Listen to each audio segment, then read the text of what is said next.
Hello student, welcome back to my channel. जैसा कि देखो, कल पढ़ा जा रहा था एजेंट ऑफ पॉलिनेशन। ठीक है ना। एजेंट ऑफ पॉलिनेशन में आपका क्या हो रहा था? एजेंट ऑफ पॉलिनेशन में अगर देखा जाए तो विंड पॉलिनेशन हो रहा था, आपका वाटर पॉलिनेशन हो रहा था, और आपका देखा जा रहा था वी पॉलिनेशन हो रहा था। ठीक है, जिसमें से हम लोग ने वाटर पॉलिनेशन के बारे में पढ़ लिया। वाटर पॉलिनेशन में दो था। थोड़ा सा एक चीज इसमें देख लीजिएगा। पॉलिनेशन में एक चीज थोड़ा सा ध्यान से देखिएगा। ये आपका क्या था? ए बायोटिक था। ठीक है ना। दूसरा आपका क्या था? बायोटिक था।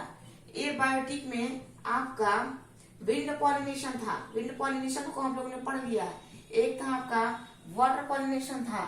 इसमें किसके द्वारा हो रहा था? आपका बी पॉलिनेशन के, यानी कि बीज यानी कि मधुमक्खियों के द्वारा। वाटर पॉलिनेशन को ही हम हाइड्रोफिली कह रहे थे। क्या कह रहे थे? हाइड्रोफिली कहा जा रहा था। अब देखो, हाइड्रोफिली में एक चीज हम नहीं बताते हैं। इनमें जो पौधे होते हैं, आपको बताया गया कि पानी में तो रहती है, लेकिन पानी को ये पसंद नहीं करती हैं। जैसे कि आपके वाटर लिली हो गया और वाटर हाइसिंथ हो गया। पानी में रहती है लेकिन पानी को ये पसंद नहीं करती। ये विंड पॉलिनेशन पसंद करती हैं, और आपका एनिमल पॉलिनेशन का मतलब पसंद करती है, यानी कि बी के द्वारा, कीड़ों के द्वारा ये निषेचन पसंद कर सकती है, और ये आपका वायु के द्वारा पॉलिनेशन को पसंद करती है। ठीक है। इसमें कुछ पौधे ऐसे हैं, यानी कि जो हाइड्रोफिली प्लांट हैं, जो पानी में रहने वाले पौधे हैं। दो प्लांट है, on the surface of water और इन सरफेस ऑफ वाटर। दो है, on surface of water, on surface of water, और एक है आपका in surface of water. On surface of water और आपको कौन सा? In surface of water. On surface of water में अगर देखा जाएगा, यानी पानी की सतह पर फर्टिलाइजेशन करने वाली जो है आपकी वेलिस्नेरिया है। वेलिस्नेरिया सबसे बड़ी एग्जांपल आपकी एनसीईआरटी भी दी है। वेलिस्नेरिया में अगर देखा जाए तो वेलिस्नेरिया का जो प्लांट, सपोज दैट मान लिया हमारा पानी है। ठीक है ना, ये आपका पानी है। अब पानी में अगर देखा जाए तो क्या होती है? वेलिस्नेरिया होती है। वेलिस्नेरिया आपकी कुछ इस तरह की होती है। वेलिस्नेरिया आपकी कुछ इस तरह की होती है। ध्यान से देखिएगा, इसमें क्या होता है? इसमें क्या होता है? ये जो है आपका, ये क्या है आपका? ये आपकी फीमेल फ्लावर है।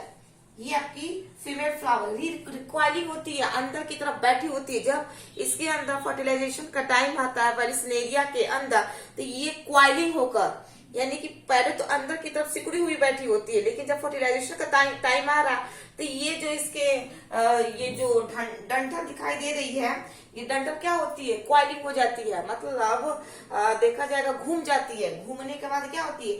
पानी की सतह पर आ जाती है, और पानी की सतह पर आने के बाद क्या होती है? फर्टिलाइजेशन करती है। यानी कि जब फीमेल है तो इसके साथ आपका कौन होगा भाई? मेल भी होगा कि नहीं होगा? तो मेल अगर देखा जाएगा तो कुछ इस तरह का होता है। इसमें क्या होते हैं? बहुत सारे पॉलिन ग्रेन भरे होते हैं। ये भी क्या होता है? इसके अभी ये, यानी कि जब फर्टिलाइजेशन का टाइम आता है तो इसकी दीवार क्या होती है? फट जाती है, और ये पॉलिन ग्रेन, ये जो मादा की स्टिग्मा है, चारों तरफ क्या होते हैं? मंडराते रहते हैं, और एक समय ऐसा आता है कि इन दोनों में फर्टिलाइजेशन अच्छे से होता है। ठीक है। तो एग्जाम्पल में ये पूछता है कि हाइड्रोफिलिक फ्लावर में ऐसा कौन सा प्लांट है जो ऑन द सरफेस फर्टिलाइजेशन करता है, यानी कि पानी की सतह पर फर्टिलाइजेशन करता है। तो आपका कौन हो जाएगा? वेलिस्नेरिया होती है। जब ये बच्ची होती है तो पानी के अंदर होती है। जब ये मेच्योर हो जाती है तो इसकी क्वाइलिंग क्या होती है? पानी की सतह पर ये आ जाती है और मेल के साथ फर्टिलाइज कर लेती है। दूसरा क्या है? इन सरफेस ऑफ वाटर पे कौन है? तो इन सरफेस ऑफ वाटर में अगर देखा जाएगा, ग्रास है, सी ग्रास। आपका क्या है? Sea grass. सी ग्रास में अगर देखा जाए, इसमें कौन आता है? जोस्टर आते हैं। ठीक है ना, जोस्टर। इसमें अगर देखा जाएगा तो कुछ इस तरह की होती है। ये कुछ इस तरह की होती है। ये फीमेल प्लांट है। ठीक है ना। ये पानी के अंदर होती है। ये मान लो हमारा वाटर है। इसको थोड़ा बताना हम भूल गए थे, थोड़ा बता दे रहे हैं। ये पानी के अंदर होती है, और क्या होता है? इसके अंदर जो होता है, इस तरह मेल भी होता है। ये आपका क्या है? ये मेल है, मेल पॉलन है। ये क्या करते हैं? अंदर ही अंदर फर्टिलाइज करते हैं। यानी कि एक समय ऐसा आता है कि ये मेल जो है, ये फीमेल से क्या होता है? इस तरह जाके ये फंस जाता है, और फंसने के बाद क्या करता है? फर्टिलाइज कर देता है। और फर्टिलाइजेशन जैसे ही कंप्लीट हो जाएगा, इनके अंदर क्या हो जाएगी? निषेचन की क्रिया खत्म हो जाएगी। अब देखिए, हम जो है आपको पॉलिनेशन में चार चीजें थी। चार चीजों में आपका टाइप्स ऑफ पॉलिनेशन बता दिए। उसमें ऑटोगेमी भी बता दिए, जीनोगेमी भी बता दिया गया, गेटोनोगेमी भी बता दिया है। आपका देखा जाएगा। दूसरा आपका टॉपिक था जिसे आप एजेंट ऑफ पॉलिनेशन कह रहे हैं। एजेंट ऑफ पॉलिनेशन में 3 तरीके से पॉलिनेशन हो रहा था। वाटर के जरिए पॉलिनेशन हो रहा था, विंड के जरिए पॉलिनेशन हो रहा था और बीज के जरिए पॉलिनेशन हो रहा था। और आपको कल जू फिली में बताया गया था जो आपका मधुमक्खियों की तरफ पॉलिनेशन हो रहा है। 65% सबसे ज्यादा पॉलिनेशन आपका वी करती हैं, लेमर करते हैं, बैट्स करते हैं, लिजार्ड करते हैं, यानी कि कीटों के द्वारा जो पॉलिनेशन हो रहा है सबसे ज्यादा इन्हीं के द्वारा होता है। और जूफिली में आपको सबसे बढ़िया एक एग्जांपल दिया गया था yucca and moth. Yucca and moth की आपकी स्टोरी सुना ही होगा। यूका क्या कहता है मॉथ से कि तुम फर्टिलाइजेशन के लिए मेरे पास आओ, यानी कि तुम मेरा फर्टिलाइजेशन किसी तरह से कराओ। तो फर्टिलाइजेशन कराओगी तो मैं तुम्हारे बच्चे को अंदर आने की जगह दूंगा। तो ये क्या करती है, यूका कहता है मॉथ से। तो मॉथ क्या करती है, फर्टिलाइजेशन तो करा देते, फर्टिलाइजेशन कराने के बाद वो क्या करती है, अपने बच्चे यूका के अंदर डाल देती है। यानी कि अगर देखा जाएगा यूका का जो प्लांट होता है छोटा मोटा प्लांट नहीं होता है, 6 फीट का लंबा एक पौधा होता है। 6 फीट के लंबे पौधे के अंदर मॉथ जो होती है फर्टिलाइजेशन करने के बाद वहीं पे बच्चे दे देती है। वो जगह देता है, कौन जगह देता है, यूका देता है। किसको, मॉथ को, क्योंकि यूका मॉथ को कह रहा है कि तुम मेरा फर्टिलाइजेशन करा, इसके बदले में मैं क्या करूंगा, तुमको अपने बच्चे रखने के लिए अपने अंदर जगह दे रहा हूँ। ये मॉथ से कर। तो मॉथ क्या करते हैं, अपने बच्चे अंदर दे देती है यूका के अंदर। एक समय ऐसा आता है कि जो मॉथ ने अपने अंडे दिए थे यूका के अंदर, वो धीरे धीरे हैच होने लगते हैं, यानी कि अंडे से बच्चे बाहर आने लगते हैं। जब अंडे से बच्चे बाहर आने लगते हैं तो भाई जो फर्टिलाइजेशन कराया गया है यूका का, उसके बीज क्या होता है, खराब होने लगते हैं। तो जब बीज खराब होने लगते हैं तो यूका सोचता है कि ओहो एक समय ऐसा है तो मेरे पौधे के सारे क्या हो जाएंगे, खराब हो जाएंगे। तो यूका ही क्या करता है, अपने आप को खत्म कर देता है, यानी कि सारे उसके सेपल पेटल ओवरी जो भी सारी चीजें है उसको क्या कर देता है, खत्म कर देता है। यानी कि नेचर क्या करता है, सर्वाइवल ऑफ द फिटेस्ट। वो कहता है कि जो इस इन्वायरमेंट में अपने आप को रखने के लिए, यानी कि अपने आप को जो ज्यादा लंबे समय तक रखेगा वही सरवाइव कर पाएगा, अन्यथा कोई सरवाइव नहीं कर पाएगा। ठीक है, इसका सबसे बेस्ट एग्जांपल आपका दिया गया था लामार्क ने। किस पे दिया था, जिराफ के ऊपर। क्यों, जिराफ क्या किया था, लंबे समय तक अपने आप को इन्वायरमेंट में रखा था। क्यों, क्योंकि उस समय जिराफ की गर्दन छोटी थी। जिराफ की गर्दन छोटी थी तो मरुस्थल आपका हरा भरा था। लेकिन एक समय ऐसा है कि मरुस्थल सूख गया। मरुस्थल सूखने की वजह से जिराफ क्या, आसपास के जो पेड़ पौधे थे उनकी पत्तियों को खाना प्रारंभ कर दे। जैसे ही खाना स्टार्ट कर दिया, क्या हुआ, आने वाले समय में जिराफ की गर्दन और पैर जो है आगे की तरफ उचक गए। इसलिए आज के डेट में अगर आप देखें तो जिराफ की गर्दन क्या हुई, सबसे टालेस्ट है, यानी कि दुनिया भर में देखा जाएगा सबसे लंबी गर्दन किसकी है, जिराफ। क्यों, क्योंकि जिराफ वो एक ऐसा प्राणी था, उसने अपने आप को क्या किया, इन्वायरमेंट के अकॉर्डिंग फिटेस्ट बना। वो अपने आप को सरवाइव रखने के लिए, जिंदा रखने के लिए क्या किया भाई, डिपेंड रहा ना। तो सेम इसमें भी यही है, जो अपने आप को ज्यादा दिन तक फिटेस्ट रखेगा वही ज्यादा दिन तक जिंदा रहेगा। ठीक है, तो आपका वाटर पॉलिनेशन, विंड पॉलिनेशन और जू पॉलिनेशन क्या नाम है, एनिमल के द्वारा जो हो रहा है, ये तीनों आपका खत्म हो गया। तीसरा आज हम पढ़ेंगे आउट ब्रीडिंग डिवाइसेस। तीसरा है सबसे बढ़िया वाला एग्जाम्पल अगर देखा जाएगा आपका आउट ब्रीडिंग डिवाइसेस है। अब देखो तीसरा में कहा है आपका आउट ब्रीडिंग डिवाइसेस में, ये तीसरा, उसके बाद से आपका चैप्टर यहाँ पे बस खत्म ही होने वाला है। हम लोग 70% पढ़ चुके हैं। अब ध्यान से देखिए, आपका पॉलिनेशन में आपका तीसरा जो है out breeding devices. Out breeding devices, out breeding devices में अगर देखा जाए तो नेचर जो है ना हमारा एक षड्यंत्र रचता है। नेचर हमारा क्या करता है, एक षड्यंत्र रचता है। षड्यंत्र का मतलब अगर देखा जाए, वो कहता है कि ऐसा कोई हम काम करते हैं ताकि आने वाले समय में क्या हो, ये नर मादा निषेचन ही ना करे। ठीक है, निषेचन न करने का मतलब क्या है कि एक ही प्लांट में जो नर है और जो मादा है उनको आपस में फर्टिलाइज करने से क्या करता है, रोकता है। इसलिए इस तकनीक को ही हम आउट ब्रीडिंग डिवाइस कहते हैं। आउट ब्रीडिंग, इन ब्रीडिंग डिवाइस का मतलब क्या हो रहा है भाई, सेल्फ फर्टिलाइजेशन। वही नर है वही मादा आपस में क्या कर रहा है, फर्टिलाइज। जब इन ब्रीडिंग डिवाइसेज आपको जब पढ़ा रहे थे, सबसे बड़े एग्जांपल आपको भाई बहन का दिया गया। ये जो भाई बहन वाला एग्जांपल दिया गया तो ये क्या है, इन ब्रीडिंग डिवाइसेज है। इन ब्रीडिंग डिवाइसेज में आपका क्या होता है, जेनेटिक जो मेकअप होता है, यानी कि उससे जो संततियां बनती है, उन बच्चों के अंदर जो जेनेटिक यानी कि जो डीएनए जो होता है वो सही नहीं होता है। इन breeding devices. Out breeding devices में क्या है, आउट ब्रीडिंग डिवाइसेस का मतलब नर कोई और है, मादा कोई और है, ये दोनों आपस में फर्टिलाइज करें, इनसे इनके जो बच्चे होंगे वो एक अच्छे प्रजाति के होते हैं। इसी को ही हम आउट ब्रीडिंग डिवाइसेस कह रहे हैं। यानी कि नेचर क्या किया है, कुछ कुछ पौधों में रेस्ट्रिक्शन लगा दिया है, मतलब नेचर ने क्या किया, एक षड्यंत्र रच दिया है ताकि आने वाले समय में इनके अंदर इनब्रीडिंग ना हो। उसी को ही कहा जा रहा है यहाँ पे आउट ब्रीडिंग डिवाइसेस। ठीक है, इसके लिए नेचर ने क्या किया है, कुछ पौधों में सेम पोजीशन। दूसरा अगर देखा जाएगा, इसमें दूसरा अगर देखा जाएगा टाइम के बारे में बताया है, सेम टाइम। ठीक है, तीसरा इसमें अगर देखा जाएगा, तीसरा इसमें देखा जाएगा सेम स्पीसीज।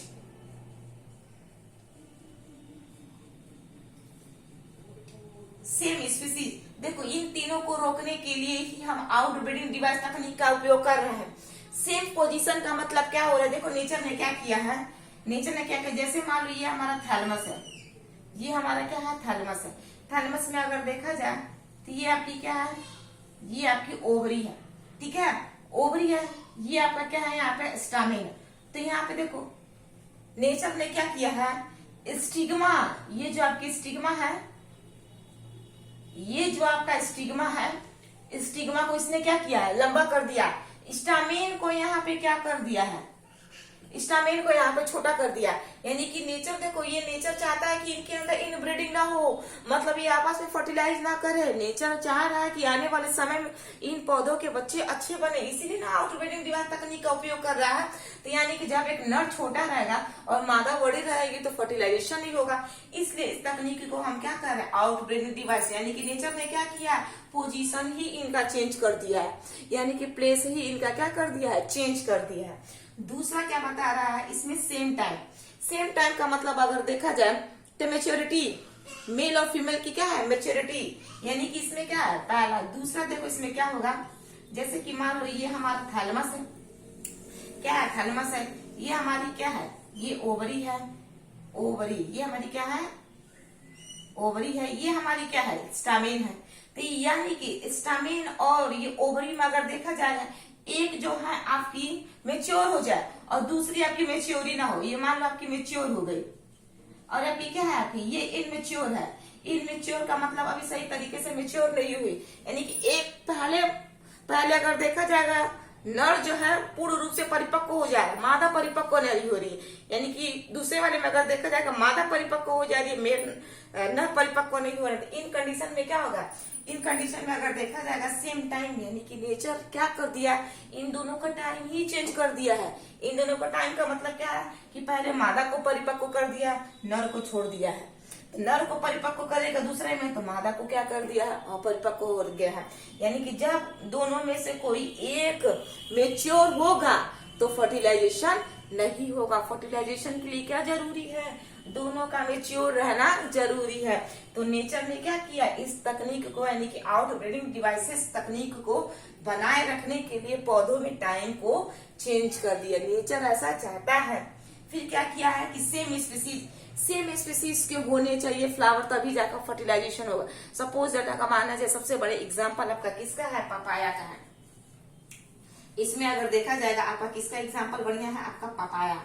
ठीक है, पपाया में अगर देखा जाए तो आपको बताया गया था 2 प्लांट होते हैं, 2 प्लांट में 2 अलग अलग फ्लावर होते हैं। ये आपकी क्या होती है, ये आपका मान लो फीमेल है और ये आपका क्या है, मेल है। तो मेल फीमेल फ्लावर जो होते हैं अलग अलग प्लांट पे है, लेकिन सेम स्पीसीज को तो है ना। ये मान लो अगर फीमेल है पपाया की, तो पपाया का ही ना मेल है, तो जो पपाया के ही मेल फीमेल रहेंगे तभी तो आपस में फर्टिलाइजेशन होगा। तो नेचर ने क्या किया है कि यानी कि स्पीसीज दोनों की जाति क्या होनी चाहिए, सेम होनी चाहिए। अगर सपोज मान लो ये फीमेल आम का हो और ये पपाया जो है मेल का हो, तो क्या आम और पपाया आपस में फर्टिलाइज कर पाएंगे? नहीं कर पाएंगे, यानी कि दोनों में फर्टिलाइजेशन नहीं होगा। इसलिए इस तकनीक को हम क्या कह रहे हैं? Outbreeding device. आउटब्रीडिंग डिवाइसेस का मतलब ही है यहाँ पे षड्यंत्र, यानी कि नेचर एक षड्यंत्र रच दिया है ताकि इनके अंदर इनब्रीडिंग ना हो। इनब्रीडिंग होगा, बीज बनेगा, लेकिन अच्छा बीज नहीं बनेगा, जेनेटिक मेकअप अच्छा नहीं बने, लंबे समय तक वो पौधा सर्वाइव नहीं कर पाएगा, यानी कि फिटेस्ट तो नहीं रह पाएगा। अभी एग्जाम्पल आपको बताया गया है जिराफ का, ठीक है ना। जो इनब्रीडिंग होगा वो लंबे समय तक जिंदा रह ही नहीं पाएंगे। आउटब्रीडिंग डिवाइसेस होगा तो वो क्या होगा? लंबे समय तक बना रहेगा, ठीक है। इसीलिए इसको हम क्या कह रहे हैं? Outbreeding devices. तो आपके अगर देखा जाएगा ये तीनों के तीनों आपके क्या हो गए? खत्म हो गया। एजेंट ऑफ पॉलिनेशन खत्म हो गया आपका, टाइप्स ऑफ पॉलिनेशन खत्म हो गया आपका, आउटब्रीडिंग डिवाइसेस क्या हो गया? इसमें खत्म हो गया, ठीक है। अब इसमें आपका लास्ट बच गया है पॉलिन पिस्टल इंट्रैक्शन, लास्ट बचा। उसके बाद से हम थोड़ी सी एनसीईआरटी आपको समझा दे रहे हैं, ठीक है। एनसीईआरटी आपको थोड़ा सा समझा दे रहे हैं। पहला आपका क्या था? टाइप्स ऑफ पॉलिनेशन हम बता दिए हैं, ठीक है। टाइप्स ऑफ पॉलिनेशन, इसी में आपका क्या था? ऑटोगेमी था, इसी में आपका था गिटेनोगेमी था, और इसी में आपका क्या था?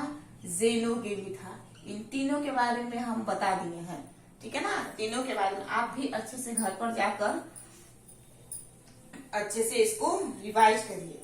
दूसरा इसके अंदर क्या था? दूसरा इसके अंदर था एजेंट ऑफ पॉलिनेशन।